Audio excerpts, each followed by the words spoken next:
পার্থক্য। জন্মের পার্থক্যটা কি? জন্মের পার্থক্যটা হলো মানুষ প্রকৃতির বশ হয়ে নিজের পাপ পুণ্যের ফল ভোগ করার জন্য এবং ফল ভোগ পূর্বক ভগবানকে প্রাপ্তির উদ্দেশ্যে সে জন্মগ্রহণ করে, কিন্তু ভগবান নিজ প্রকৃতিকে অধীন করে স্বেচ্ছাক্রমে নিজ যুগমায়ার সাহায্যে তিনি জগতে প্রকটিত হন। প্রমাণ কোথায়? প্রমাণ ছাড়া কথা বলা যাবে না। শ্রীমদ্ ভগবদ গীতা 4th অধ্যায় জ্ঞান যুগ, ওই জ্ঞান যুগের 6 নং শ্লোক, অজ অপিসন অব্যয় আত্মা ভূতানাম ঈশ্বর অপিসন প্রকৃতিম স্বামদিষ্টায় সম্ভবামি আত্মমায়য়া। অর্জুন, যদিও আমি জন্মরহিত, আমার চিন্ময় দেহ অব্যয়, এবং যদিও আমি সর্বভূতের ঈশ্বর, তবু আমি অন্তরঙ্গা শক্তিকে আশ্রয় করে আমি আমার আদি চিন্ময় রূপে যুগে যুগে আমি অবতীর্ণ হই। অন্তরঙ্গা শক্তি হলো যোগমায়া, আর বহিরঙ্গা শক্তি হলো মহামায়া। আমি আমার অন্তরঙ্গা শক্তিকে আশ্রয় করে জগতে লীলা বিলাস করি। ভগবান জগতে লীলা বিলাস করেন যোগমায়াকে কেন্দ্র করে। এই যে আপনারা দেখেছেন কারাগারের শিকল এবং দরজা আপনা থেকেই খুলে গেল, প্রহরীরা ঘুমিয়ে আছে কংসের কারাগারে, এগুলো যোগমায়ার দ্বারা সব কার্য সম্পাদিত হয়েছে। যোগমায়াই শ্রীগাল হয়ে যমুনা পার হয়ে বসুদেবকে সাহস জুগিয়েছেন, যমুনায় বেশি জল নাই। ওই যোগমায়াই বুড়িমা হয়ে রাই কানুর মিলন ঘটাতে সহায়তা করেছিলেন। ওই যোগমায়াই সর্বপ্রথম ঝুলনের সূচনা করেছিলেন। যোগমায়াই সূর্য পূজার ছলে নিয়ে যাওয়ার জন্য অনুপ্রেরণা জাগান। যোগমায়াই গোপাষ্টমী তিথিতে আবার ওই রাধারানীকে গুষ্টি পাঠান, সুবলকে রাধারানীর ভাব বেশ নিয়ে তিনি রাখেন বাড়িতে। সকল কিছু যোগমায়ারই কারিশমা। অর্থাৎ আমি এই যে জগতের বুকে আসি, আমি স্বেচ্ছাক্রমে যোগমায়ার সাহায্যে আমি জগতে প্রকটিত হই। সাধারণ মানুষের জন্ম হয় পিতামাতার মিলনের দ্বারা, ভগবানের জন্ম হয় পিতামাতার মিলন দ্বারা নয়। ভগবান স্বয়ং আবির্ভূত তিনি হন। ভগবান কংসের কারাগারে আবির্ভূত হয়েছেন। ভগবানের জন্ম পিতামাতার মিলনে নয়, ভগবানের জন্মটা হলো দিব্য। প্রমাণ কোথায়? প্রমাণ শ্রীমদ্ ভগবদ গীতা 4th অধ্যায় জ্ঞান যুগ, জ্ঞান যুগের 9 নং শ্লোক, জন্ম কর্ম চমে দিব্যম এবং ইয়াবেত্তি তত্ত্বত ত্যক্তা দেহম পুনর্জন্ম noeti mameti sorjono. One who knows the transcendental nature of my appearance and activities does not upon loving this body take his birth again in this material world. By eternal Buddha Arjun said Almighty Creator Krishna Srimad Bhagavad Gita 4 chapter Gyan Vigyan Yog 9 verse, Arjun, আমার জন্ম কর্ম দিব্য। যারা তত্ত্বগত ভাবে উপলব্ধি করতে পারে এই জগৎ সংসারে, তাদেরকে আর কখনো জন্ম মৃত্যুর চক্রাকারে ঘুরতে হয় না। তাহলে স্বামী রাম সুখদাস আচার্য দ্বিতীয় পার্থক্যটা বললেন জন্মের পার্থক্য। এবার আসুন, তৃতীয় পার্থক্য হলো কর্মের পার্থক্য। কর্মের পার্থক্যটা কি? সাধারণ মানুষ নিজ কামনা পূর্তির জন্য কর্ম করে, যেটি যদিও মনুষ্য জন্মের মূল উদ্দেশ্য নয়। ভগবানকে প্রাপ্তির জন্য, সন্তুষ্টির জন্য যে কর্ম সম্পাদন, এটি একমাত্র মনুষ্য জীবনের মূল উদ্দেশ্য। প্রমাণ কোথায়? 3য় অধ্যায় কর্মযোগের 9 নং শ্লোক, যজ্ঞার্থৎ কর্মণ অন্যত্র লোকয়ম কর্মবন্ধনঃ তদর্থম কর্ম কন্তায় মুক্ত সঙ্গ সমাচরঃ। বিষ্ণুর প্রীতি সম্পাদন করার জন্যই তোমার কর্ম করা উচিত, তা না হলে এই কর্মই জড়জগতে বন্ধনের কারণ হবে। তাই হে কন্তেয়, একমাত্র ভগবানের সন্তুষ্টি বিধানের জন্যই কেবল তুমি তোমার কর্তব্য কর্মের অনুষ্ঠান করো, এভাবেই তুমি সর্বদা বন্ধন থেকে মুক্ত হতে পারবে। স্বামী রাম সুখদাস আচার্য বললেন তৃতীয় পার্থক্য, কর্মের পার্থক্য। মানুষ যে কর্ম সম্পাদন করে নিজ কামনা পূর্তির জন্য, আর এই কর্মই তাকে বারংবার জন্ম মৃত্যুর চক্রাকারে আবর্তিত করে। কখনো সে পশু পাখি কীট পতঙ্গ হয়ে জন্ম নেয়, কখনো বৃক্ষলতা গুল্ম হয়ে জন্ম নেয়, আবার কখনো ভগবান তাকে সুযোগ দেন নরদেহ ধারণ করে সে আসে। কিন্তু ভগবানের যে কর্ম, এই কর্মটা বন্ধন নয়, তার কর্মটা আনন্দ প্রাপ্তির জন্য। তিনি যে কর্ম সম্পাদন করেন এর মাঝে আনন্দ গ্রহণের জন্য তিনি আসেন। দেখেন মহানামব্রত ব্রহ্মচারী খুব সুন্দর একটা দৃষ্টান্ত দিয়েছেন। প্রেম যুগ তার একটা গ্রন্থ আছে 3 খণ্ডে। তিনি কি সুন্দর করে বলছেন যে ভগবানকে আমরা আসনে বসিয়ে কেবল সময় অনুযায়ী একটু ঘন্টা নাড়বো আর একটু সময় অনুযায়ী তাকে আহার দেব, এটা তিনি পছন্দ করেন না। তিনি চান কেউ যশোদার মতো তার কানটা একটু ধরুক। চৈতন্য চরিতামৃতে কবিরাজ গোস্বামী পাদ বললেন, মাতা মুড়ে পুত্র ভেবে করে হে বন্ধন, সখাগণ করে মোর স্কন্দে আরোহণ, বলে তুমি কোন বড় লোক তুমি আমি সম। কেউ সখাদের নিয়ে একটু কাঁধে চড়ে বসুক, তুই কোথাকার বড় লোক রে, তুই যা আমিও তা। হ্যাঁ, এই জন্য দেখবে এত সুন্দর তিনি দৃষ্টান্ত দিলেন। প্রেম নীরব গীতি, নীরবতাই তার মন মাতানো মধুর ভাষা। মহানামৃত ব্রহ্মচারীর ভাষায় প্রেম যুগে আছে। ভগবান গীতায় তিনি আত্মতত্ত্বের কথা বললেন, কর্মের কথা বললেন, জ্ঞানের কথা বললেন, ভক্তি যুগের কথা বললেন, কিন্তু একটা যুগ গীতায় তিনি আলাপন করেন নাই। এই যুগটাই হলো প্রেম যুগ। এটার জন্যই ভাগবত সৃজন হলো। ভগবান নিজের কথা নিজে কি বলবেন? নিজের ডাক যদি কেউ নিজে পেটাতে থাকে, মানুষ তো তাকে ভালো বলবে না। তাই অনেক কথা গীতায় বলতে গিয়েও ভগবান বলতে পারেন নাই। তাই ভক্তকে দিয়ে ওই রসটা আস্বাদন করার জন্য ভাগবতের প্রকাশ হলো। তিনি ভক্ত দিয়ে তারই মহিমাটা প্রকাশ করলেন। তিনি কতটা করুণাময়, তিনি কতটা প্রেমনিধি, তিনি কতটা গুণনিধি। এই জন্য ভাগবত হলো প্রেম যুগ শাস্ত্র।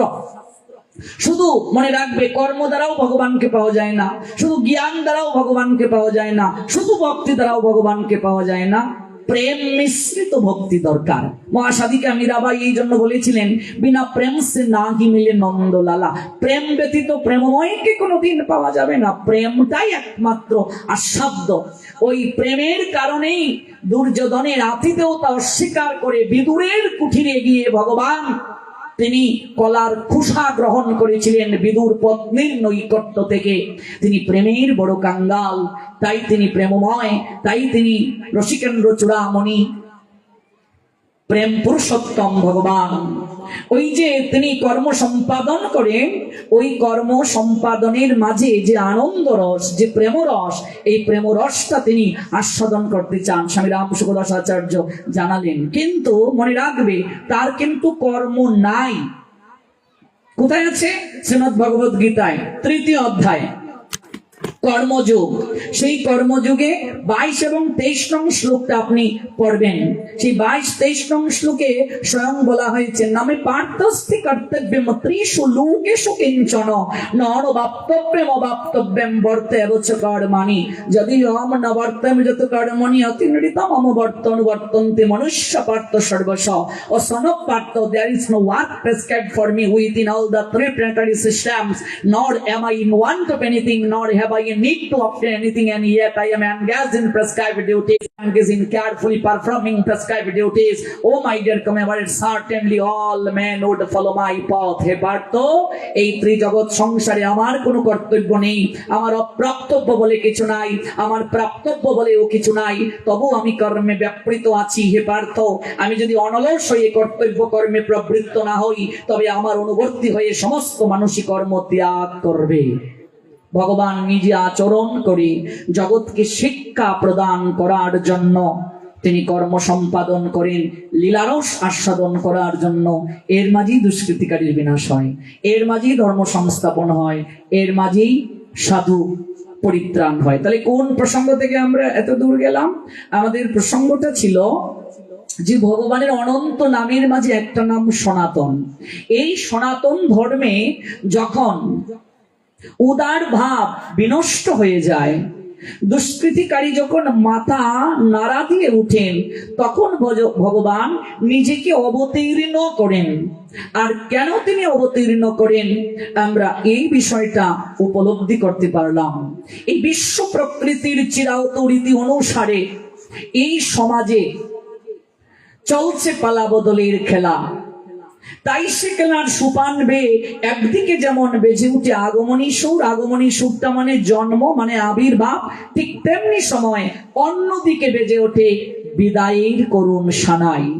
প্রশ্ন আসতে পারে, তাহলে ভগবান যদি জন্মগ্রহণ করে থাকেন, তার তো আমরা জন্মাষ্টমী পালন করি। যদিও জন্মাষ্টমী শব্দটা, এটা যদি আমরা একেবারে চুলচেরা বিশ্লেষণ করি, এটা কিন্তু যথাযথ শব্দ প্রয়োগ নয়, যে গোস্বামীপাদের বিভিন্ন গ্রন্থে আছে।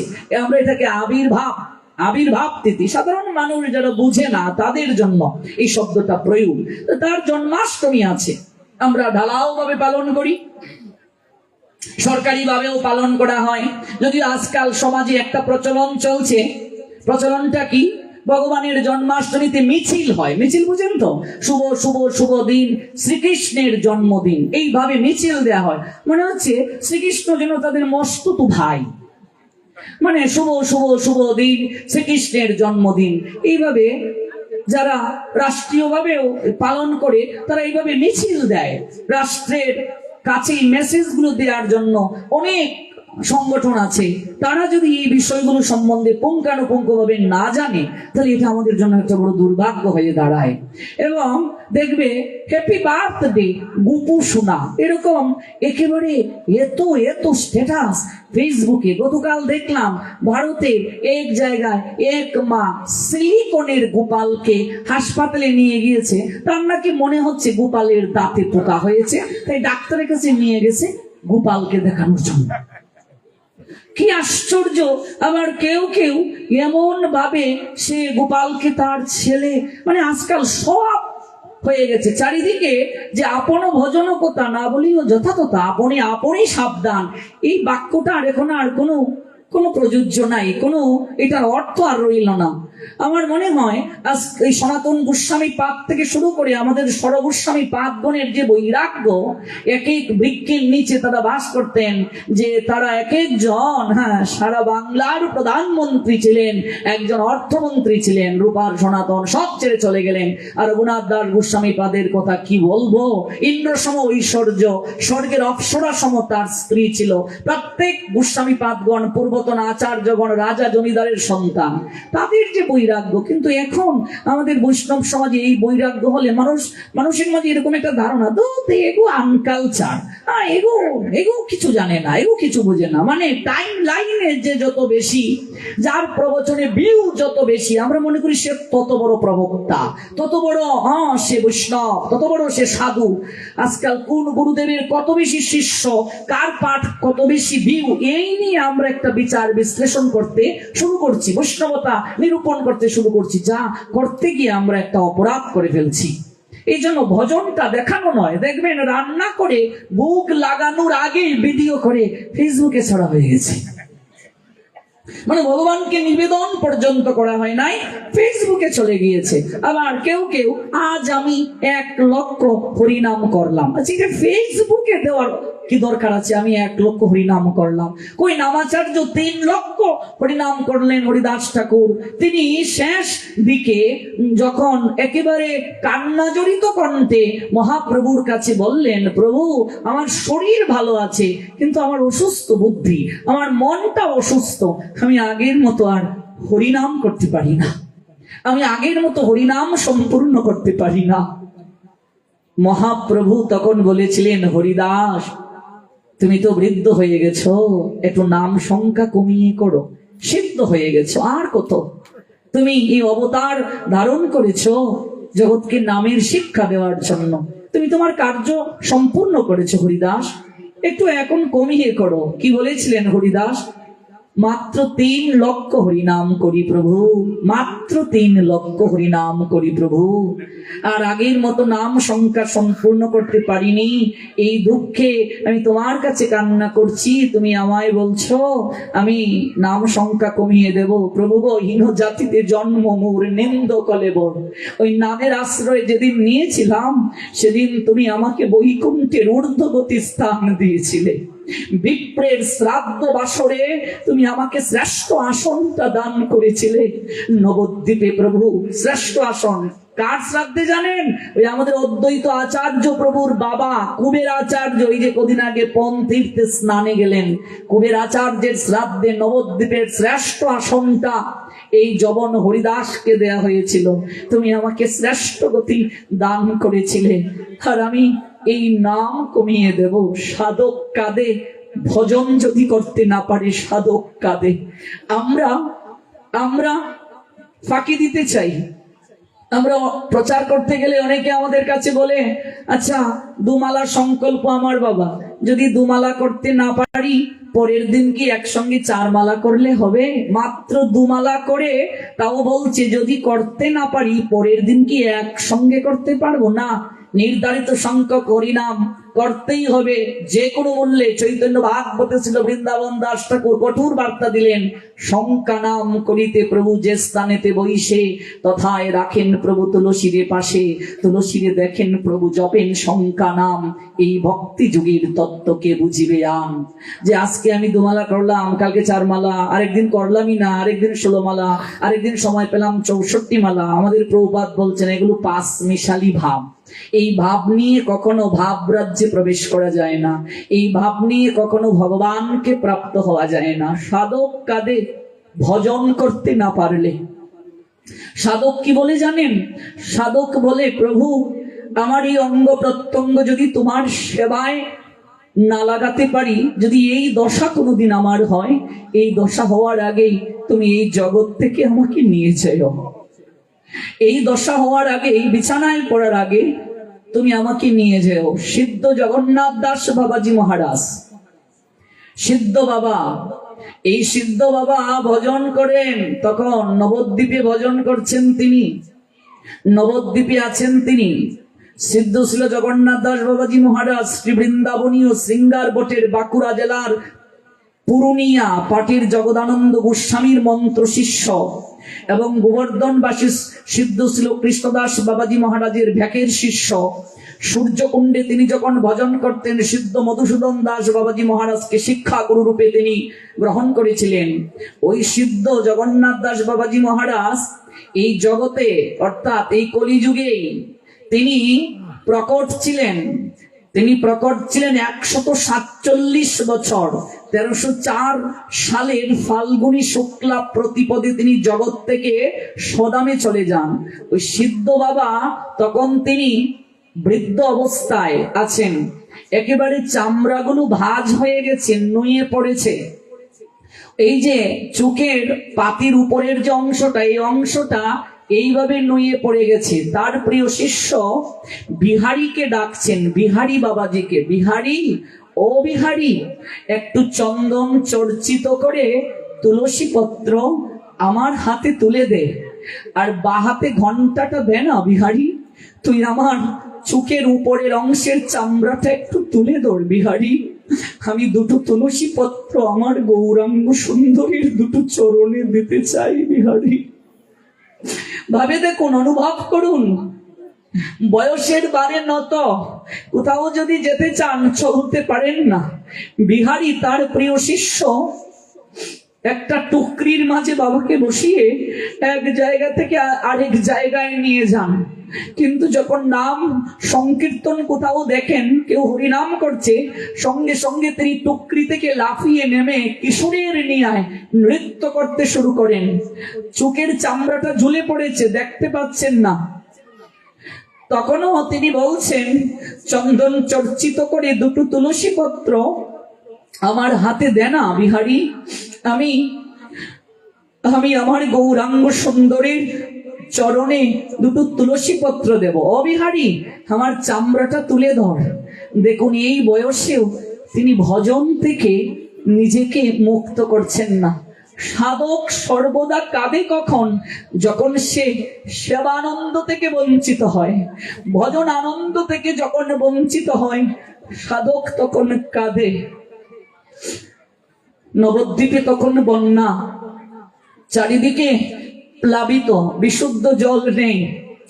বিহারী কয়েক মাইল সাঁতরে বিশুদ্ধ জল সিদ্ধ বাবার জন্য আনেন। বিহারী বলছেন, বাবা যেভাবে জল বৃদ্ধি পাচ্ছে আমাদের মনে হয় কুটিরে আর থাকাটা সমীচীন হবে না। ও বাবা, আমরা কি অন্য কোথাও যাব? সিদ্ধ বাবা বলেছিলেন, বিহারী আমি আমার গৌর ধাম ছেড়ে কোথাও যাব না রে, ওরে আমি এখানেই আমার দেহটা রাখতে চাই। ও বিহারী, এই মাটি যে বড় পবিত্র রে, তুই আমার সারা গায়ে গৌর ভূমির মাটি আবৃত করে দিস বিহারী। যেদিন আমার দেহ পিঞ্জিরা থেকে প্রাণ পাখিটা বের হবে, তুই আর কোনো কিছু দিস না। সারা গায়ে তুই আমার নবদ্বীপের ধূলিকণা আপ্লুত করে দিস, তাহলে আমি আমার গৌর চরণকে আমার বক্ষের মাঝে মনে হয় স্থাপন করে যেতে পারবো রে। আমি নবদ্বীপ ছেড়ে কোথাও যাব না। সিদ্ধ বাবার ভজন স্থলে যারা গিয়েছেন, আমার বহুবার যাওয়ার সৌভাগ্য হয়েছে। তখনকার সময়ে গঙ্গাটা তো এদিকে ছিল, এখন না বাঁক ওইদিকে নিয়ে গেছে। বাবাজি মহারাজের কুঠিরের পাশেই দেখবে তমাল বৃক্ষটা আছে। বিকেল বেলা ওই তমাল বৃক্ষটার নিচে বাবা হরিনাম করতেন। বন্যা যখন শেষ হলো, বিহারীর তখন সারা গায়ে প্রচন্ড জ্বর। এত জ্বর বিহারীর, বৈদ্য আসলো, কবিরাজ আসলো, কিছুতেই কিছু করতে পারছে না। লালাবাবু মুর্শিদাবাদ জেলার জমিদার, তিনি ডাক্তার পাঠালেন ওই বিহারীকে দেখানোর জন্য। ডাক্তার নাড়ি ধরলো, ডাক্তারও বলল আশা আর নেই, বিহারী আর বেশি দিন থাকবে না। বিহারীর চোখ বন্ধ হয়ে গেল। সিদ্ধ বাবা তখন জপমালাটা নিয়ে বিহারীর মস্তকের পাশে বসে ডাকছেন, বিহারী উঠ, বিহারী আর কত ঘুমাবে? আমি কি ভজন করিনি? আমি কি ডাকিনি গৌরকে? আমি কি প্রেমময়ীকে ভজন করিনি?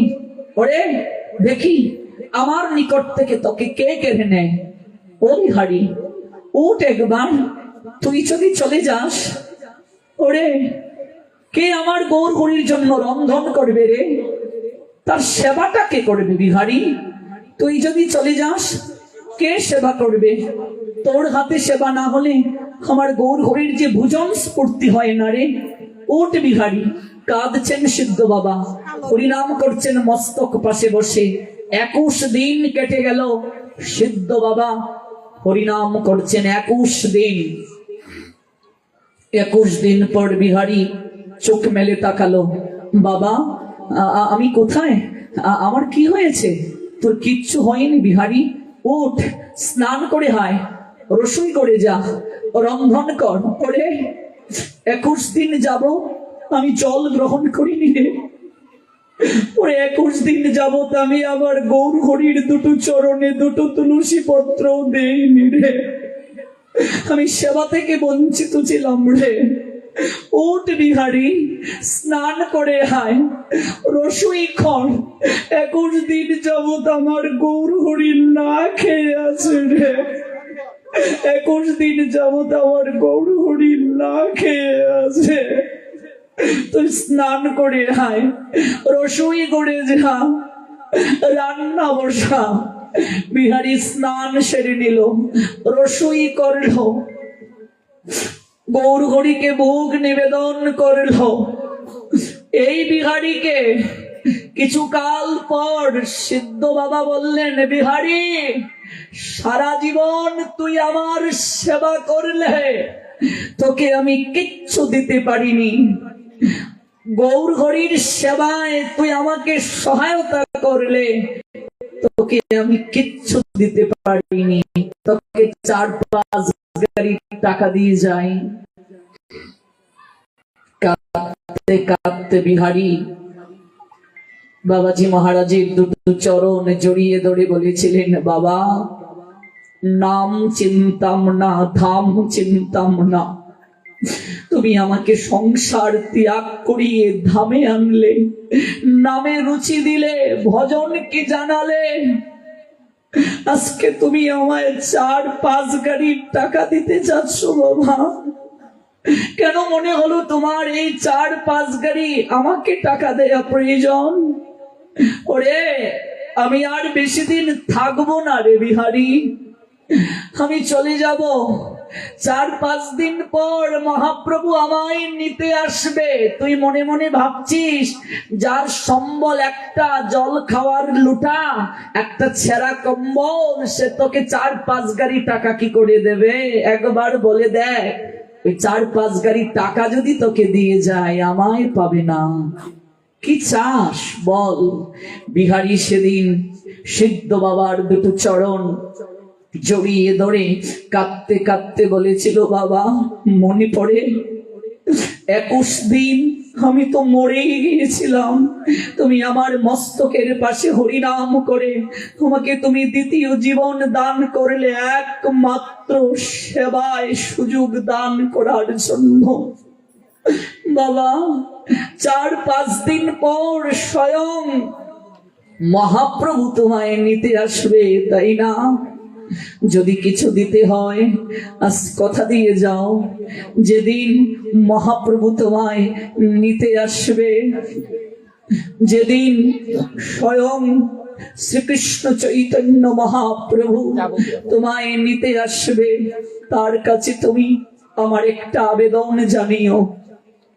আবেদনটা হলো, আমার এই দেহ পিঞ্জিরা থেকে প্রাণ পাখিটা যেদিন উড়াল দেবে, ভবের ঘাটে গিয়ে যেদিন দাঁড়াবে, সেদিন তোমার নবদ্বীপ চন্দ্র গৌরাঙ্গ সুন্দর যেন হাতে বইটা নিয়ে ঘাটের মাঝি হয়ে ওই জায়গায় আমার জন্য দাঁড়িয়ে থাকে। কথা দাও বাবা, এর থেকে আমি তোমার কাছে আর কিচ্ছুটি চাই না। একটানা 32 বছর এই নবদ্বীপে ভজন করলেন আমাদের ভাগবত পরম্পরায় সিদ্ধ ছিল জগন্নাথ দাস বাবাজি মহারাজ। 147 বছর যখন তার 1897 খ্রিস্টাব্দ 1304 বঙ্গাব্দ ফাল্গুনী শুক্লা প্রতিপদ 147 বছর যখন তার, তিনি তখন স্বধামে গমন করলেন।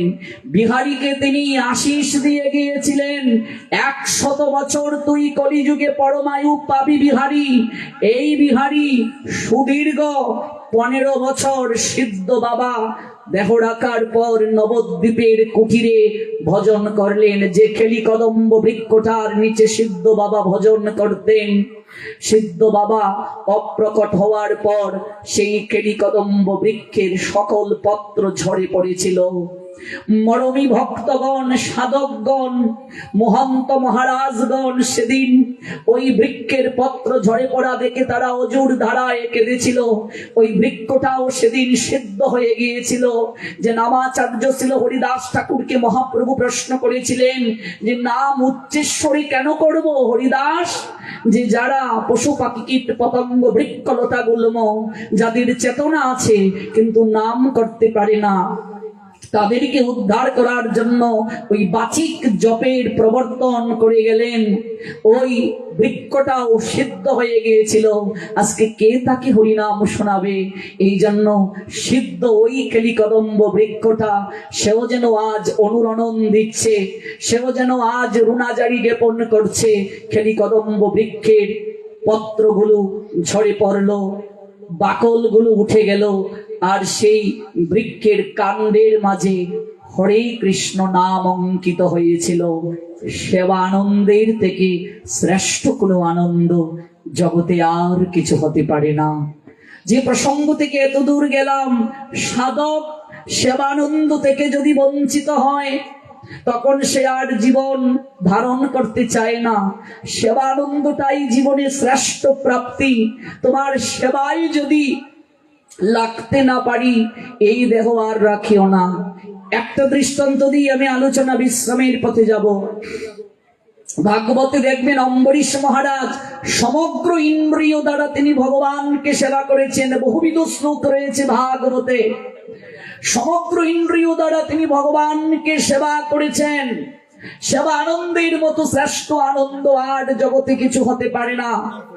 সূর্য কুণ্ডে যদি কখনো যান, সিদ্ধ মধুসূদন দাস বাবাজি মহারাজ যেখানে তিনি ভজন করে স্বয়ং সিদ্ধ প্রাপ্ত সেই মধুসূদন দাস বাবাজি মহারাজ যেখানে তিনি শিলাখণ্ডের মাঝে স্বয়ং প্রেমময়ী শ্রীজির নূপুর প্রাপ্ত হয়েছিলেন এবং তার ভগিনী অনঙ্গ মঞ্জুরি, সেই অনঙ্গ মঞ্জুরির চরণ চিহ্ন, প্রেমময়ীর চরণ চিহ্ন ওই শিলাখণ্ডের মাঝে অঙ্কিত আছে। গেলে দর্শন করবেন। ওই সূর্যকুণ্ডের যে সরোবর আছে, সরোবরে দেখবে কত কচ্ছপ রয়েছে। এই কচ্ছপগুলো সাধারণ কেউ নয়, ওরাও ঋষিবৃন্দ, হয়তো যুগভ্রষ্ট, এখানে লীলায় পুষ্টি সাধন করছে। ওই সিদ্ধ মধুসূদন দাস বাবাজি মহারাজের পায়ে ক্ষয় রোগ হয়েছে, শেষ জীবনের লীলা। এই দৃষ্টান্তটা দিয়ে আমি আলোচনা বিশ্রামের পথে যাব। ক্ষয় রোগ হয়েছে তার চরণে। এবার ক্ষয় রোগ হয়েছে, কোনো কিছুতেই ক্ষয় রোগটা ভালো হচ্ছে না। চরণে ক্ষয় রোগ হয়েছে, ভালো হচ্ছে না, পরিক্রমা করতে পারছেন না, গোবর্ধন খুব কষ্ট হচ্ছে। কোন প্রসঙ্গ থেকে এত দূর গেলাম যে আমরা যদি ভজন একদিন করতে না পারি, আমরা ভাবি না ভালো। যদি গুরুদেব বলেন মঙ্গলারতি করা লাগবে না, তাহলে খুব ভালো, খুব খুব খুব আনন্দ যে আজকে মঙ্গলারতি করা লাগবে না। কিন্তু প্রকৃত সাধক সে ভজন থেকে বঞ্চিত হলে কাঁদে। এটাই নামাচার্য হরিদাস ঠাকুর মহাপ্রভুর কাছে রুণাজড়ি জ্ঞাপন করলেন যে আমি আগের মতো আর নাম করতে পারি না। নারদ বলেছিলেন যে ভজন ব্যতীত যদি কেউ একটা দিন কাটায়, তাহলে তার জীবনে এটাই সবচেয়ে বড় দুর্দিন। ম্যাপপূর্ণ দিন নহে দুর্দিন, এটা দুর্দিন নয়। শ্লোক আছে, আমি শ্লোক বলছি না। সবচেয়ে বড় দুর্দিন যে ভজন ব্যতীত একটা দিন কাটায়। এই জন্য ভজনটাই জীবনের সর্বোত্তম। ভজন একজন করছে, বুঝবে কি করে? আমি আমার গুরুদেবকে বলেছিলাম, গুরু মহারাজ, ভজন করছে একজন বুঝবো কি করে? আর কোন ভজনে ভগবানকে প্রাপ্ত হওয়া যায়? আমরা তো নাম ভজনের খুব বেশি কলিযুগে প্রাধান্য দেখি। কতবার হরিনাম করলে, কত মালা হরিনাম করলে ভগবানকে পাওয়া যায়? প্রসঙ্গটা এসে গেছে। আমি গুরু মহারাজের শ্রীমুখ থেকে যে দৃষ্টান্তটা শুনেছিলাম, এটা দিয়ে আমি মূল প্রসঙ্গে আসবো। কত মালা হরিনাম করলে ভগবানকে পাওয়া যায়? এই প্রশ্নটা স্বামী রামসুখদাস আচার্যকেও একজন ভক্ত করেছিলেন। স্বামী রামসুখদাস আচার্যের বহুবিধ গ্রন্থ পড়ার আমার সৌভাগ্য হয়েছে। ওনার মতো গীতার উপরে টিকা খুব কম সংখ্যক জন লিখেছে। আমরা অনেকে আজ সংকীর্ণ, আমরা অন্য আচার্যদেরকে যেমন সম্মান দেই না, তাদের গ্রন্থরাজিও আমরা পড়তে চাই না। আমি প্রায় 87টা গীতার ভার্সন সংগ্রহ করার সুযোগ পেয়েছি এবং আমার পড়ার সুযোগ হয়েছে। স্বামী রাম সুখদাস আচার্যকেও একজন প্রশ্ন করেছেন এই প্রশ্নটা। আমি আমার গুরুদেবকেও প্রশ্ন করেছিলাম, গুরু মহারাজ, কত মালা হরিনাম করলে, কত গুটি টানলে ভগবানকে পাওয়া যায়? গুরু মহারাজ তখন বলেছিলেন, বাবা, একবার কৃষ্ণ নামেও ভগবানকে পাওয়া যায়, আর অনন্তবার কৃষ্ণ নাম করেও ভগবানকে পাওয়া যায় না। তার তাৎপর্যটা কি? তাৎপর্যে গুরু মহারাজ বলেছিলেন, মনে করো তোমার ছেলের নাম কৃষ্ণ, তুমি কতবার ডাকবে তাকে? কৃষ্ণ কৃষ্ণ কৃষ্ণ। আমি বললাম, গুরু মহারাজ, যতক্ষণ না আমার ছেলে আমার ডাকের উত্তর না দিচ্ছে, ততক্ষণ আমি তাকে ডাকবো? এই যে আমরা হরে কৃষ্ণ মহামন্ত্র উচ্চারণ করছি, আজকাল যেভাবে হরিনাম করা হচ্ছে, এটা কখনো নাম হচ্ছে না, এটা নাম আবাস হচ্ছে। হরে কৃষ্ণ কৃষ্ণ কৃষ্ণ হরে হরে। ফুলকপির দাম কত? হরে রাম হরে রাম, রাম রাম হরে হরে। আলুর কেজি কত? জপমালা হাতে নিয়ে ঝগড়া পর্যন্ত করা হয়, জপমালা নিয়ে প্রণাম পর্যন্ত দেয়া হয়। একটা ফ্যাশন হয়ে গেছে আজকাল, জপমালা নিয়ে প্রণাম পর্যন্ত দেয়া হয়। জপমালা নিয়ে আজকাল জপমালা মাথার উপরে আমরা ঠেকিয়ে প্রণাম দিই। আমাদের পূর্বতন কোনো আচার্যের জীবনে আপনি এগুলো পাবেন না। গোস্বামীগণের গ্রন্থগুলো পড়ুন, সর গোস্বামী পাদের যত গ্রন্থ আছে, এই গ্রন্থ রাজিগুলো পড়লে তখন উপলব্ধি করতে পারবেন। বিশ্বনাথ চক্রবর্তী ঠাকুরের গ্রন্থগুলো পড়ুন, এগুলো না পড়লে বোঝা যাবে না। জীব গোস্বামী পাদের গ্রন্থ, রূপ গোস্বামী পাদের গ্রন্থ, এগুলো না পড়লে কখনো বোঝা যাবে না যে এটা একটা ফ্যাশন হয়ে গেছে এখন আমাদের, যে আমরা যে হরিনাম করছি, এটা কখনো হরিনাম হচ্ছে না, এটা নাম আবাস হচ্ছে। নাম আবাসে কোনোদিন কৃষ্ণ পাওয়া যায় না। বিদ্যাপতি বলেই দিয়েছেন, নাম আবাসে কোনোদিন কৃষ্ণ পাওয়া যায় না, নাম আবাসে মুক্তি পাওয়া যায়, কৃষ্ণ প্রেম কখনো পাওয়া যায় না। ভাগবতে নাম আবাসে অজামিলের মুক্তি হয়েছিল, অজামিল কোনোদিন কৃষ্ণকে প্রাপ্ত হয় নাই, অজামিল কৃষ্ণ দর্শন করেননি, অজামিল নারায়ণকে দর্শন করেছিলেন। নাম আবাসে মুক্তি হতে পারে, নাম আবাসে নারায়ণ দর্শন হতে পারে, ভগবানের ঐশ্বর্য রূপ, কিন্তু কখনো বংশী বিহারী ভগবানের যে মাধুর্যময় রূপ, অর্থাৎ স্বয়ং রসিকেন্দ্র চূড়ামণি ব্রজরাজ মুরলীধর শ্রী গোবিন্দের কোনোদিন দর্শন সম্ভব নয়। আর যারা শুদ্ধ কৃষ্ণ ভক্ত, ওরা কখনো মুক্তি চায় না। শুদ্ধ কৃষ্ণ ভক্ত কি চায়? সেবানন্দ চায়। যুগে যুগে প্রত্যেকটা জনমে জনমে ওরা সেবা থেকে বঞ্চিত হতে চায় না, সেবানন্দটাই তার একমাত্র কামনা। স্বয়ং বৃহস্পতির শিষ্য উদ্ধব মহারাজ প্রার্থনা করেছিলেন, আমি বৃন্দাবনের রাস্তার এক পাশে লতাগুল্ম হয়ে আমি পড়ে থাকব, আমি সেই সুযোগটা চাই, ওই ব্রজবাসীদের চরণ রজে আমি আপ্লুত হতে চাই। তাহলে আমরা যে হরিনাম করছি, এটার নাম আবাস হচ্ছে। চৈতন্য ভাগবতে ছিল বৃন্দাবন দাস ঠাকুর হরিনাম কি করে করব তিনি জানালেন। কি বলেছেন ছিল বৃন্দাবন দাস ঠাকুর চৈতন্য ভাগবতে? ভালো করে লক্ষ্য করুন।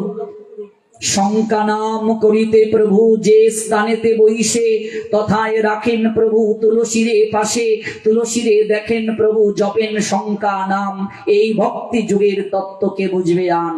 যদি সম্ভব হয় আসন করে তুলসীকে পাশে রেখে হরিনাম করতে হবে। হরিনাম করার সময় কথা বলা কখনো যাবে না।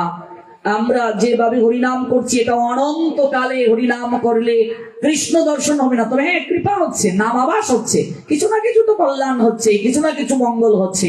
গুরু মহারাজ বললেন, মনে করো তোমার সন্তানের নাম কৃষ্ণ, কবার ডাকবে? যতবার আমার সন্তান উত্তর না দিচ্ছে আমি ডাকবো। যখন আমি হরিনাম করব, হরে, রাধারানীর একটা নাম হরা, সম্বোধন পদ হরে, আমি রাধারানীকে ডাকছি, কৃষ্ণ, কৃষ্ণকে ডাকছি। গুরু মহারাজ বললেন, তুমি ডাকছো, ওই পক্ষ থেকে তুমি কি কোনো জবাব পেয়েছো? ভালো করে লক্ষ্য করবেন কথাটা। তুমি একজনকে ডাকছো, কিন্তু যাকে তুমি ডাকছো তিনি কি তোমায় উত্তর দিয়েছেন? তুমি কি কোনো আভাস পেয়েছো তিনি তোমার উত্তর দিয়েছেন? তিনি তোমার ডাকের উত্তরটা কি দিয়েছেন? তুমি কি আভাস পেয়েছো? আমি বললাম, না গুরু মহারাজ, আমি যে ডাকছি ওই ডাকের উত্তর আমি তো পাইনি। গুরু মহারাজ বলেন, তাহলে বুঝবে তোমার ডাক এখনো তার কানে পৌঁছায় নাই। গৌর প্রেমানন্দে, তোমার ডাক এখনো তার কানে পৌঁছায় নাই, এই জন্য তিনি উত্তর দিচ্ছেন না। তাহলে কিভাবে ডাকতে হবে? অবুঝ বাচ্চার ন্যায়। অবুঝ বাচ্চা কিভাবে ডাকে? অবুঝ বাচ্চা ডাকছে, ও মা, মা আমি কুলে উঠবো। মা তখন একটা খেলনা দিয়ে বলে, ও বাবা একটু খেলা কর না সোনা, আমার কাজটা সেরে নেই, তারপর তোকে কুলে নেব। যখন আপনি নামের আশ্রয় নেবেন ভগবান, তখন আপনাকে কিছু জড় উপঢৌকন দেবেন, জড় উপহার দেবেন, সকাম কিছু বাসনা আপনার পূরণ করে দেবেন, আপনাকে কিছু পুরস্কার দেবেন। আমাদের প্রভুপাদ শ্রী ভক্তি সিদ্ধান্ত সরস্বতী গোস্বামী ঠাকুর তিনি জানালেন যে কামিনী কাঞ্চন প্রতিষ্ঠা ছাড়িয়াছে যে সেই তো বৈষ্ণব। আমার তো কোটি জন্মেও সম্ভব নয়, আমি কেবল অনুশীলন করছি। ওই প্রতিষ্ঠাগুলো দিবেন। ভক্তিবিনোদ ঠাকুর যেগুলোকে তিনি শুকরের বিষ্ঠার সঙ্গে তুলনা করেছেন, কামিনী কাঞ্চন প্রতিষ্ঠা বাগিনী, এগুলো শুকরের বিষ্ঠা, প্রতিষ্ঠাটাকে তিনি বাগিনীর সঙ্গে তুলনা করেছেন ভক্তিবিনোদ ঠাকুর। ওই জড় উপহার আমাদেরকে দেবেন। খেলনা বাচ্চাকে যখন দেয়া হলো, বাচ্চা যদি খেলনাটা পেয়ে সে যদি ভুলে যায় মায়ের কোলে উঠার কথা, মাকে যদি আর না ডাকে, তাহলে মা আর তাকে কোলে তুলে নেবে? বাচ্চা খেলা করছে, বলো আমি আমার কাজটা সেরে নিই। যখন বাচ্চা খেলনাটাকে ছুঁড়ে ফেলে দিয়ে কেঁদে কেঁদে চিৎকার করে ডাকবে, ও মা আমি খেলবো না, আমি কোলে উঠবো, যখন বাচ্চাটা কান্না শুরু করে, মা তখন হাতের কাজ ফেলে দৌড়ে আসেন, আয় বাবা, আয় সোনা, আয় আয় আয় আয় বাবা, আয় আমার কোলে আয় বাবা, কান্না করিস না, আমি পরে কাজ করব, আমার কোলে আয়। অবুঝ বাচ্চার নিয়ে আয়, নয়ন জলে কেঁদে কেঁদে যে ভগবানকে ডাকবে। এইভাবে যদি কেউ ডাকতে পারে ভগবানকে, অবুঝ বাচ্চা যেভাবে তার মাকে ডাকে, এইভাবে যদি কেউ হরিনাম করে ভগবানকে ডাকে, একদিন না একদিন আমার আপনার ডাক গোলক বিহারী গোবিন্দের কর্ণকুহরে গোচরিত হবে, একদিন না একদিন অবশ্যই যাবে। তাই নাম আবাস থেকে একটু নাম করার আমাদের চেষ্টা করতে হবে। অন্তত তুলসীকে পাশে রেখে একটু ব্রাহ্ম মুহূর্তে একটু কথা না বলে একটু আসন করে বসে আমরা যদি একটু হরিনাম করি এবং যুগসূত্র স্থাপন করার যদি একটু চেষ্টা করি। তাই গুরু মহারাজ আমায় বলেছেন, একবার কৃষ্ণ নামেও তোমার কৃষ্ণ দর্শন হতে পারে, অনন্তবার কৃষ্ণ নাম করেও তোমার কৃষ্ণ দর্শন হবে না। মূল কথাটা হলো তুমি কতটা আকুল হয়ে তাকে ডাকছো, কতটা বেকুল হয়ে তুমি তাকে ডাকছো। এই সিদ্ধ এই মধুসূদন দাস বাবাজি মহারাজ তিনি যখন পরিক্রমা করতে পারছেন না, অর্থাৎ আকুল হয়ে, তখন তিনি রাধারানীকে ডাকছেন, হে প্রেমময়ী, তোমার সেবায় আমায় বঞ্চিত করে দিলে, আমি তো গোবর্ধন পরিক্রমা করতে পারি না, আমি তো আর আগের মতো ভজন করতে পারি না, তাহলে আমি আর এই দেহ রাখবো না। প্রসঙ্গটা কি, যে সাধক সেবা থেকে ভজন থেকে যদি বঞ্চিত হয়ে যায়, সে আর এই দেহ ধারণ করে থাকতে চায় না। সেবা আনন্দটাই তার জীবনের সর্বশ্রেষ্ঠ আনন্দ, সেবা আনন্দ। একজন ভজন করছে বুঝবে কি করে? একজন ভজন করছে বুঝবে সে কতটা সাধু সেবা করে, সে কতটা সাধুকে সম্মান করে, সে কতটা সে কতটা সেবা করছে, সে কতটা সাধুকে সম্মান পোষণ করছে। জীবে সম্মান দেবে জেনে কৃষ্ণ অধিষ্ঠান, এটা শুধু মুখে মুখে বললে তো হবে না, তার অনুভব কতটা হয়েছে। প্রেম ভক্তি মহারাজ নরোত্তম দাস ঠাকুরকে পরীক্ষা করার জন্য পাঠিয়েছিলেন স্বয়ং লোকনাথ গোস্বামী পাদ, পাঠিয়েছিলেন যে একটু তার কুঠিরে যাও। কোথায়? এই আমাদের রাজশাহীতে, গুদাগাড়ি উপজেলা খেতুড়িতে। তখন তিনি গুরু আদেশে এখানে এসে প্রচার করছিলেন যে একটু পরীক্ষা করে আসো। পরীক্ষাটাকে তিনি এসেছিলেন, কয়েকজন সাধু বৃন্দাবন থেকে এসে বললেন, আমায় একটু প্রসাদ দাও, প্রচন্ড ক্ষুধা লেগেছে। তখন মধ্যাহ্নের সময়, ভোগ নৈবেদ্য হয় নাই। নরোত্তম দাস ঠাকুর বলেন, একটু অপেক্ষা করুন, এখনো তো ভোগ নিবেদন করা হয়নি। সাধুগণ বলছেন, আমাদের এত সময় নেই, প্রচন্ড ক্ষুধা লেগেছে, যদি আপনি আমাদেরকে প্রসাদ দিতে না পারেন, আমরা অন্য কারো করে ভিক্ষা গ্রহণ করব। ভিক্ষা মানে মাধু করি, প্রসাদ গ্রহণ করব। এবার নরোত্তম দাস ঠাকুর দেখলেন, আমি যদি সাধুকে বিমুখ করে দেই, তাহলে তো আমার আজ ভগবানকে ভোগ দেওয়া হচ্ছে না মধ্যাহ্নে। আর যদি ভগবানকে আমি ভোগ নিবেদনের জন্য সময় নিয়ে নেই, তাহলে সাধুরা কাল ক্ষেপণ করার কারণে তারা চলে যাবে আমার গৃহ থেকে। তখন তিনি কি করলেন? তুলসী পত্র স্বয়ং দিয়ে তিনি প্রসাদ দিয়ে দিয়েছিলেন। সাড়ম্বরে যে আনুষ্ঠানিক বৈধিভাবে আমরা ভগবানকে প্রতিদিন মধ্যাহ্নে নিবেদন করি, এটা তিনি আর করলেন না। তখনই তারা বলেছিলেন যে এই কার্যটা তুমি কেন করলে নরোত্তম? নরোত্তম তখন বলেছিলেন, এই যে আমরা বৈষ্ণব বন্ধনায় পাই কি, গোবিন্দ কহেন মম বৈষ্ণব পরাণ, বৈষ্ণব হৃদয়ে সদা মুই করি বিশ্রাম। অর্থাৎ কে কতটা ভজন করছে, তার আচরণ কতটা, সে সাধু সেবা করছে, কতটা জীবের মাঝে ভগবান আছেন, এই জ্ঞানটা তার হৃদয়ে কতটা প্রস্ফুটিত হতে পারছে। এবং ভজন যে করবে তার মাঝে সমভাব এসে যাবে, সে কখনো ছিদ্র দর্শন করবে না। যে ভজন করছে সে সর্বদা নিজের ছিদ্র দর্শন করবে, অপরের কোনো ছিদ্র দর্শন করবে না। আমরা সিলটি যারা, আমরা জাকি চিনি, জাকি চিনো গো মায়েরা, ওই যে আগে দান চাউল এক লগে থাকলে দেখবা ও জাকি দিয়া এরকম যখন আমরা জাকিতাম, তো জাকি আর সুই একে অপরের লগে কথা হইতেছে, তো জাকি সুই রে হইতেছে, ইতা তুই কি তা হইরে রে, তোর পিছনে ছিদ্র আছে তুই জানোস নি। তো জাকি যদি সুই রে কয় তোর পিছনে ছিদ্র আছে, তো জাকির কয়টা ছিদ্র আছে গো? যে ভজন করবে, উড়বে, উঠে যাবে, সে কারো মাঝে ছিদ্র দর্শন করবে না। যে যত নিচে থাকবে, ভজনের নিচে থাকবে, সে তত চিত্র দর্শন করবে। আমার গুরুদেব সবসময় বলেন, প্রত্যেক গুরুকে যেদিন তুমি নিজের গুরুর স্বরূপে দর্শন করতে পারবে, প্রত্যেক গুরুর শিষ্য শিষ্যাকে যেদিন গুরু ভ্রাতা ভগিনীর ন্যায় দর্শন করতে পারবে, বুঝবে, উপলব্ধি করিও, সেদিন তুমি ভজন জগতে কেবল প্রবেশ করেছ, ভজন আরো অনেক উপরে। আজকাল চারিদিকে আমাদের মাঝে যে সংকীর্ণতা, যে আমাদের মাঝে কার্পণ্যতা চলছে, দলাদলি চলছে, ঠেলাঠেলি চলছে। এ থেকে যদি আমরা বের হয়ে না আসতে পারি, তাহলে বহিরঙ্গে সাধু, বহিরঙ্গে বৈষ্ণবতা, এগুলো দ্বারা কখনো ইষ্ট প্রাপ্তি আমাদের পক্ষে সম্ভব নয়। ভজন কে কতটুকু করছে সে ততটা সমদর্শী হবে। এত সহজ নয় ভগবানকে প্রাপ্তি। যে ভগবান তার প্রিয় ভক্ত হতে গেলে যে লক্ষণগুলোর কথা গীতায় বললেন, আমি যখন এগুলো পড়ি তখন আমার কাছে মনে হয় যে আমার তো মনে হয় অনন্ত জন্মেও ভক্ত হওয়া সম্ভব নয়। আমি কেবল অনুশীলন করছি, আমি কোনোদিন নিজেকে ভক্ত বলি না, এই স্পর্ধা আমার নাই, বৈষ্ণব তো প্রশ্নই ওঠে না। আমি কেবল অনুশীলন করছি। ভাবুন তো, একটা কথাতেই এত দূর ব্যাখ্যায় যাওয়ার দরকার নেই। শত্রু মিত্রে যে সমদর্শী, ভগবান বলেন সে আমার প্রিয়। আমি তো মিত্র মিত্রেই সমদর্শী হতে পারছি না। মিত্র মিত্রে, ভক্ত ভক্তকেই তো আমি ভালোবাসতে পারছি না। শত্রুকেও যেদিন আমি মিত্রের ন্যায় সমভাবে দর্শন করব। কেন ধৃতরাষ্ট্র জ্ঞান থেকে বঞ্চিত হলেন? সর্বপ্রথমেই তো তার বৈষম্যমূলক বাক্য, আমার পুত্র পাণ্ডুর পুত্রেরা তারপর কি করলো? অর্থাৎ ওরা হচ্ছে আমার পুত্র, ওরা পাণ্ডুর পুত্র, ওদেরকে তিনি কুরু বংশের তিনি দিলেন সার্টিফিকেট, আর পাণ্ডুর পুত্রদেরকে কুরু বংশের দিলেন না। একই বংশেরই তারা, কিন্তু তিনি দিলেন না। সংকীর্ণতা এখানে, বৈষম্য আচরণ। এই জন্য গীতার প্রথম অধ্যায়ের 46টা শ্লোকে ভগবানের কোনো কথা নাই। যতদিন বৈষম্য না যাবে, যতদিন অহংকার হৃদয় থেকে দূর না হবে, ততদিন ভগবান কখনো মুখ খুলেন না, কৃপা করেন না। এই জন্য গীতার 2য় অধ্যায়ের 2 নং শ্লোকে ভগবান সর্বপ্রথম কথা শুরু করেছিলেন।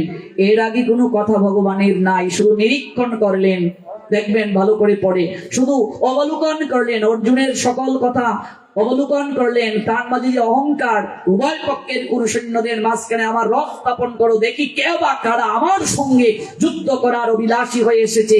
এই বিশাল রণসমুদ্রমে আমাকে কাদের সঙ্গে যুদ্ধ করতে হবে? এই যে একটা দাম্ভিকতা ভাব, এই ভাব যতদিন পর্যন্ত দূর না হবে ততদিন পর্যন্ত ভগবান জ্ঞান উপদেশ দেন না, কৃপা করেন না। জ্ঞান উপদেশ দেওয়া মানে কৃপা করা।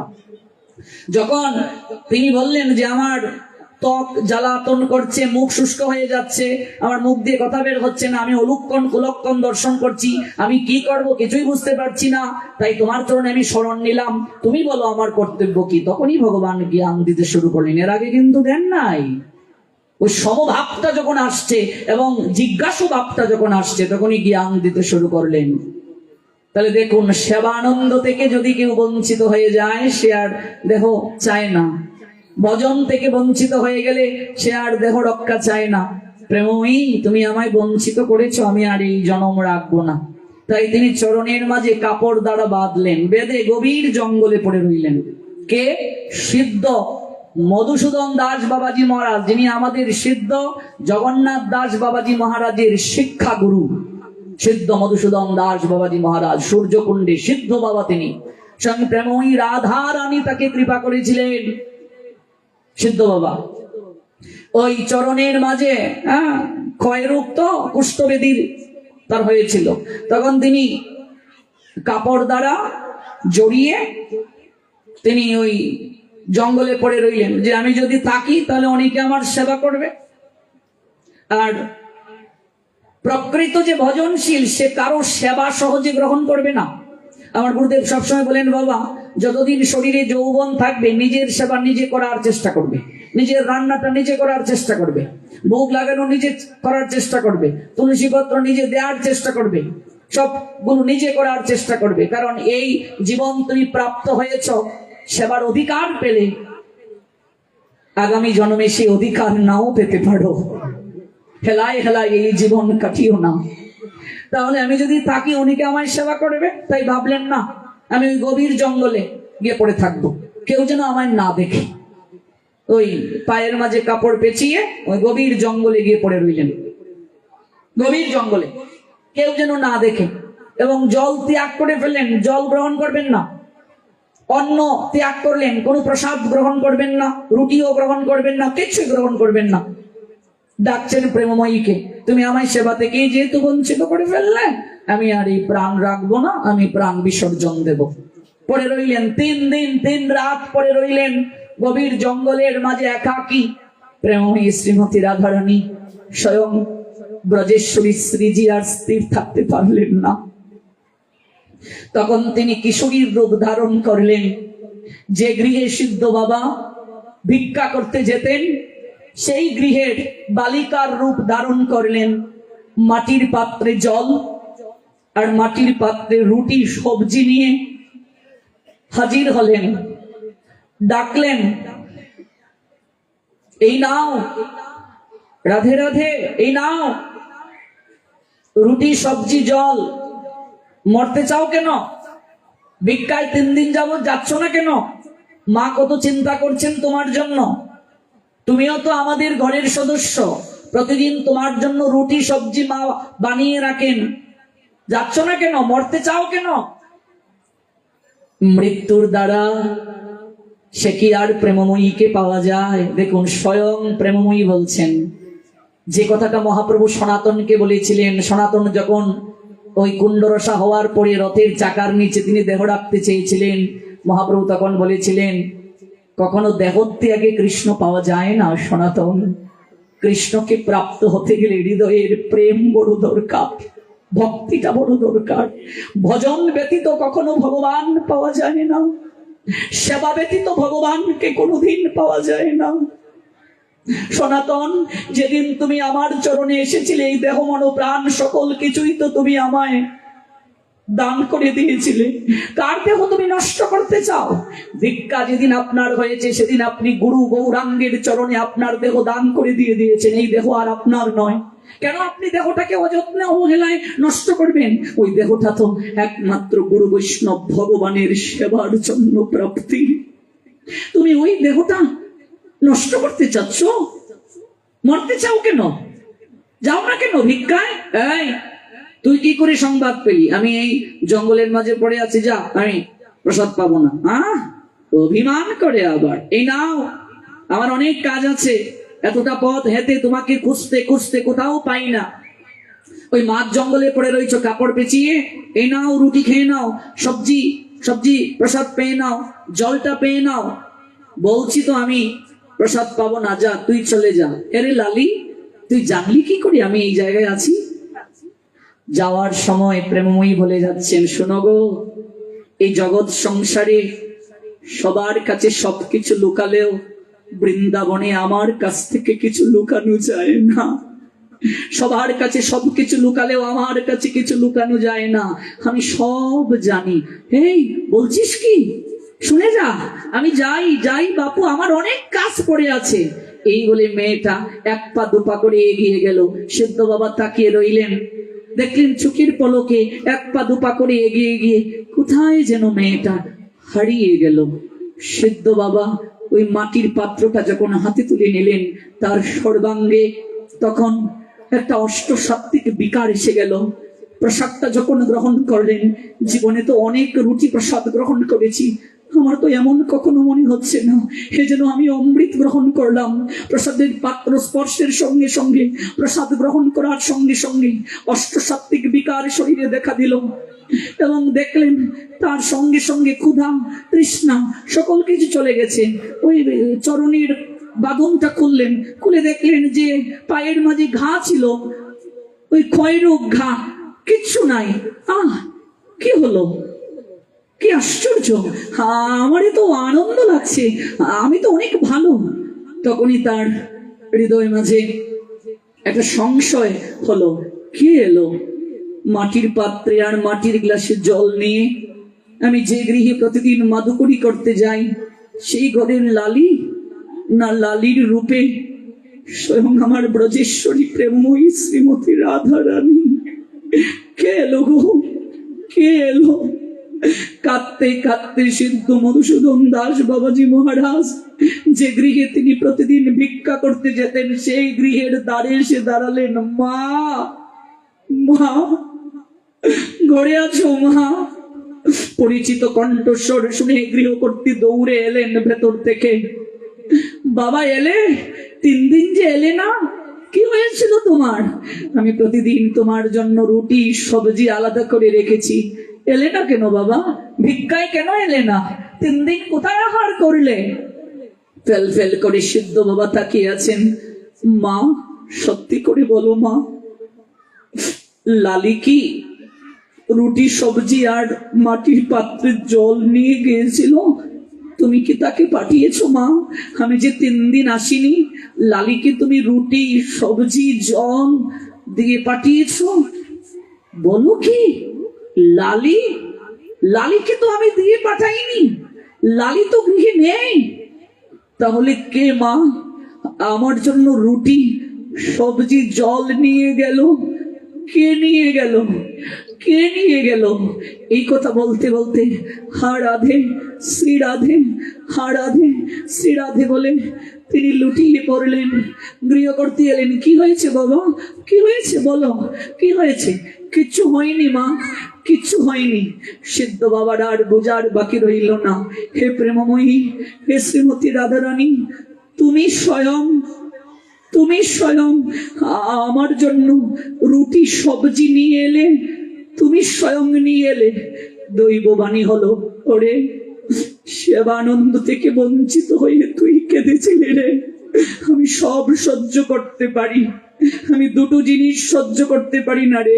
এক, আমি অহংকার কখনো সহ্য করতে পারি না, তাই অহংকার ব্যক্তিকে আমি ভজন রাজ্যে সে যতই উঁচুতে উঠুক না কেন আমি তার পতন ঘটিয়ে দেই। আর 2, আমি কখনো নয়নের জল সহ্য করতে পারি না, যে নয়নের জল প্রেমার ভক্তি করে আমায় ডাকে, আমি আর স্থির থাকতে পারি না, তাকে কৃপা করার জন্য তার নিকটে আমি আবির্ভূত হই। কেউ যেন না জানে, কেউ যেন না জানে। কারো কাছে বলতে চাইলেন না, প্রতিষ্ঠা কেউ চায় না সাধক, অথচ সারা জগৎ জানলো। মাধবেন্দ্র পুরী প্রতিষ্ঠার বয়ে পালিয়ে গিয়েছিলেন, প্রতিষ্ঠা জগতে বিদিত হলো। সিদ্ধ বাবা জানাতে চাইলেন না, সারা জগৎ জানলো। এই হলো সেবানন্দ। এই সেবানন্দ থেকে আমরা বঞ্চিত হব না। সর্বশ্রেষ্ঠ সেবা হচ্ছে এই যে আমি শুরু করেছিলাম যে বিষয়টা দিয়ে, সেই বিষয়টা দিয়েই শেষ করব। জগতে আয়োজনকারী ভক্তরা হলো দাতা শিরোমণি। এই যে আপনাদের কৃষ্ণ কথামৃত দান করছে তারা, এটা শ্রেষ্ঠ সেবা। এর উপরে আর শ্রেষ্ঠ সেবা হতে পারে না। এই সেবানন্দ শ্রী শ্রী রক্ষাকালী মায়ের ভক্তদেরকে দান করুক। আজকে তারা এই বছর তারা 1 দিনের জন্য আয়োজন করেছে, আগামী বছর যেন তারা 3 দিন 5 দিন এইভাবে 7 দিনে যেতে পারে। আমরা সারা বাংলায় প্রবচন করতে যাই। সবচেয়ে দুর্ভাগ্যের কথা, আমাদের এই সিলেটেই ভাগবত পাঠ একেবারে গৌণ, একেবারে নামমাত্র হয়, না হলে 1 দিন হয়। অন্যান্য জায়গায় 7 দিন ছাড়া কোনো পাঠই হয় না। আর একটা অনুরোধ রেখে যাব জানার জন্য, আজকে আপনারা যেভাবে ব্যবস্থাটা করেছেন এটা ধর্মীয় আলোচনার ব্যবস্থা হয়ে গেছে, কিন্তু আপনারা যখন শ্রীমদ্ ভগবত গীতা পাঠ শব্দটা লিখবেন, ভাগবত শব্দটা লিখবেন, ভাগবত পাঠ, তখন চেয়ারে বসে আর শ্রবণের সুযোগ থাকবে না, তখন সোফায় বসে শ্রবণ হবে না। এই যে আজকে সোফায় বসে আমি পাঠ করলাম, এটা আমার অপরাধ হলো। আমার জীবনেই প্রথম আমি সোফায় বসে পাঠ করছি, যারা ইন্টারনেটে আমায় দেখছে। বেশ আসন না করে কখনো পাঠ হয় না। যদি কেউ শারীরিকভাবে অসমর্থ হয়, তিনি ভাগবতের কাছে ক্ষমা চেয়ে তিনি বসতে পারবেন, কিন্তু যদি শরীর সমর্থ থাকে তাকে আসন করে বসে পাঠ করতে হবে। বেশ আসনে বসে পাঠ করবেন, সেখানে গ্রন্থের অর্চন হবে, গ্রন্থের আরতি হবে, ভাগবতের আরতি হবে, তারপর পাঠ শুরু হবে। আর মনে রাখবে, চেয়ারে বসে কখনো গীতা পাঠ শ্রবণ নয়, ভাগবত পাঠ চেয়ারে বসে নয়, কীর্তন চেয়ারে বসে নয়। আজকাল একটা ফ্যাশন হয়ে গেছে।